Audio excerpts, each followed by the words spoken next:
తప్పుడు ప్రచారం చేసే వారిపై కఠిన చర్యలు తీసుకునేలా టీటీడీ బోర్డు తీర్మానించింది. దుష్ప్రచారం చేసే వారిపై క్రిమినల్ కేసులు పెడతామని టీటీడీ హెచ్చరించింది. తిరుమల తిరుపతి దేవస్థానం పని పాట లేకుండా వాళ్ళు ఇష్టం వచ్చినట్టు అవాకులు చెవాకులు వెళ్తున్నారు. ఈ విధంగా తప్పుడు ప్రచారం చేస్తే మాత్రం ఈ రోజు బోర్డులో నిర్ణయం తీసుకోవడం జరిగింది.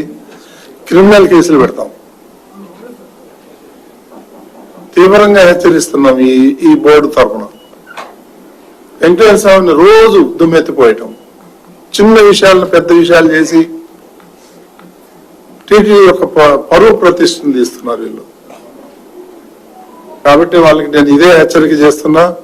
క్రిమినల్ కేసు పెడతాం, ప్రాసిక్యూట్ చేస్తాం, జైలుకు పంపిస్తాం తప్పుడు ప్రచారాలు చేస్తాం. ఈ రోజు బోర్డులో డిసిషన్ తీసుకున్నాము. పోలీసుతో కూడా మాట్లాడుతున్నాం. విజిలెన్స్ వాళ్ళు ఉన్నారు. వీళ్ళందరూ కలిసి కలెక్టివ్ గా దీన్ని ఈ గ్లోబల్ ప్రచారాన్ని ఆపాలి. తప్పుడు ప్రచారాలు ఎవరికి ఏం దొరకలేదు. టీటీడీనే దొరకదు. రోజు ఏదో ఒకటి దుమ్మెత్తిపోయారు టీటీడీ మీద. అవాస్తవాలు, అవాక్కులు చెవాకులు పేలటం.